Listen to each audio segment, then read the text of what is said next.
All right. Good morning and welcome to a regular meeting of a panel of utility commissioners and staff of the Public Utilities Regulatory Authority held today, Wednesday, June 21st at 10 a.m. by remote teleconference.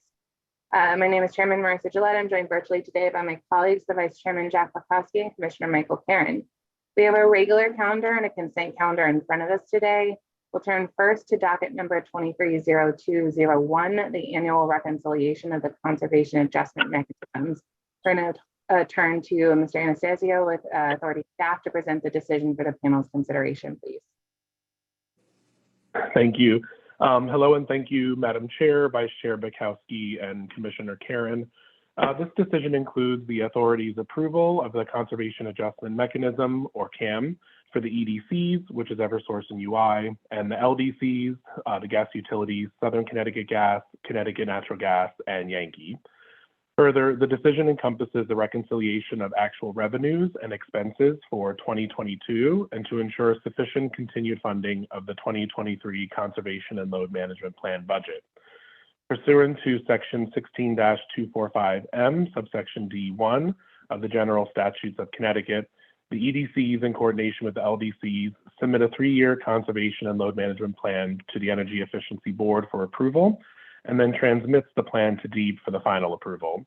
On June 1st, 2022, DEEP approved with modifications and conditions the 2022 to 2024 Conservation and Load Management Plan. Subsequently, the authority ensures that the balance of revenues required to fund the Conservation and Load Management Plan is provided through a fully reconciling CAM of not more than 6 mils per kilowatt hour of electricity sold to EDCs and use customers, and not more than the equivalent of 4 6/10 cents per 100 cubic feet of gas sold to LDCs and use customers. On February 1st, 2023, the EDCs and LDCs separately submitted their CAM reconciliation filings and proposed budgets. The CAM filings include exhibits that reconcile monthly CAM revenues and cash proceeds from all sources and energy efficiency expenses, as well as interest on under or over recovered balances for the period January 1st, 2022 through December 31st, 2022. The authority reviewed the proposed reconciliation for 2022 and the CAM factors in each of the company's filings and finds the proposed CAM factors are calculated to produce revenue sufficient to meet the budget levels that were proposed by the companies and do not exceed the maximum rates allowed under Connecticut General Statute, Section 16-245 MD. Therefore, the authority approves the proposed CAM factors, which shall be effective for the period March 1st, 2023 through February 29th, 2024, subject to the annual reconciliation process. Staff recommends adoption of the final decision to the panel, and we thank you for your consideration. Thank you. Is there a motion? I move adoption. Second. Thank you. The decision's been regularly moved and seconded. If there are no questions or comments, I would ask Mr. Bumpin to please take the roll. Chairman Gillette, Yes. Vice Chairman Bukowski, Yes. Commissioner Karen, Yes. Thank you. We'll move to docket number 230302, the 2023 PURA report to the General Assembly concerning lost and unaccounted for gas.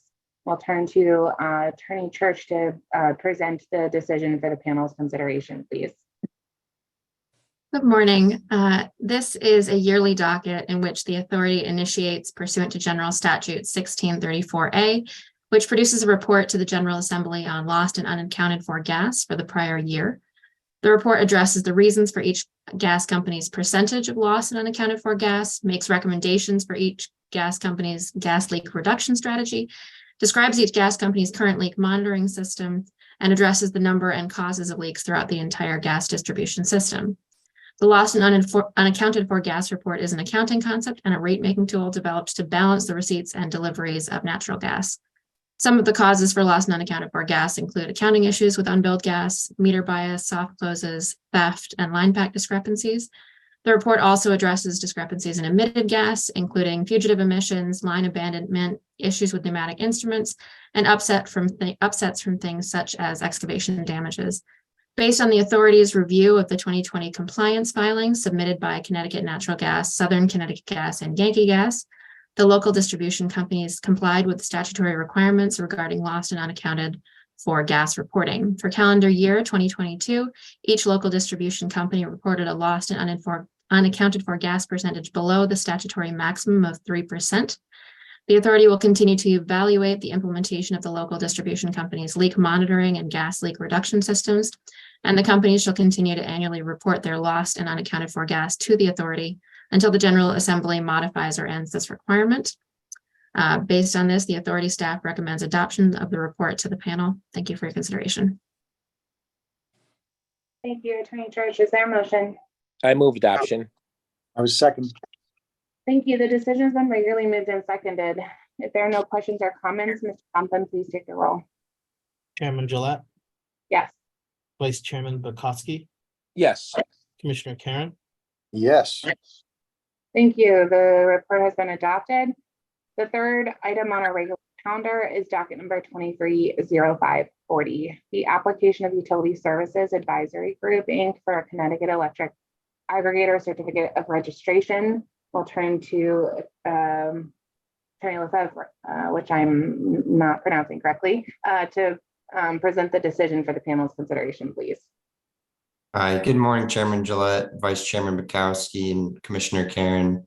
On May 12th, 2023, pursuant to Connecticut General Statute Section 16-245, Section L, Utility Service Advisory Group Incorporated filed an application with the Public Utilities Regulatory Authority requesting that the authority grant the company an electric aggregator certificate of registration. In response, the authority conducted this uncontested proceeding for the purpose of reviewing the company's application. The docket was delegated to the authority's Office of Education, Outreach, and Enforcement, or EOE, up to the point of the proposed final decision, at which time authority staff reviewed the decision. EOE issued interrogatories EOE 1 and EOE 4, asking if the company is currently an agent of suppliers and to explain how it is compensated. The company responded that it is an agent of suppliers and that it is not compensated by suppliers as a pass-through, but that the supplier pays the company separate from the customer's payment. Further, in its response to EOE 2, the company repeatedly stated that it is an agent of suppliers. Based on the interrogatory responses, it appears that the company, by its own admission, is an agent of suppliers.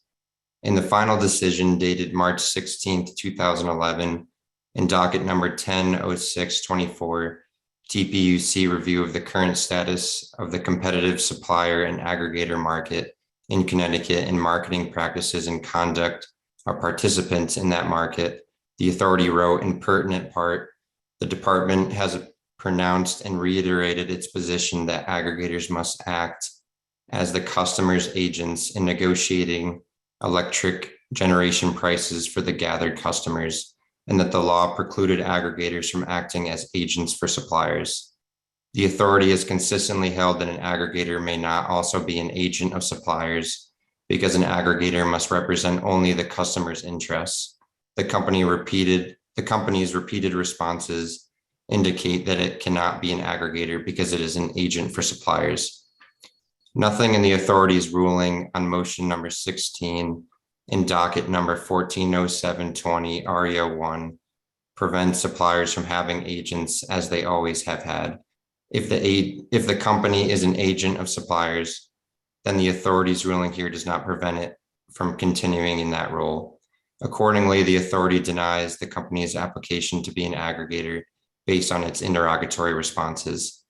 On June 6th, a proposed final decision was issued with a notice of written exceptions, and no written exceptions have been filed.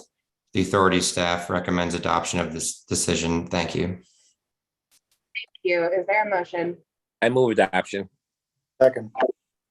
Thank you. The decision has been regularly moved and seconded. If there are no questions or comments from the bench, we will take the roll.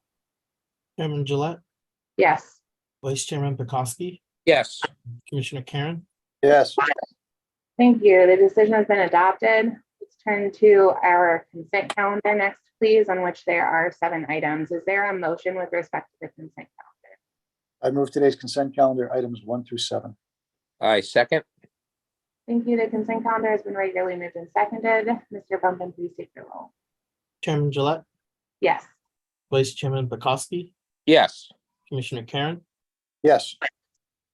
Thank you. The consent calendar has been adopted in full. That brings us to the end of today's regular meeting agenda. We will adjourn. We will reconvene next Wednesday, June 28th at 10 a.m. By remote teleconference for our next regular meeting agenda. Thank you and have a great day.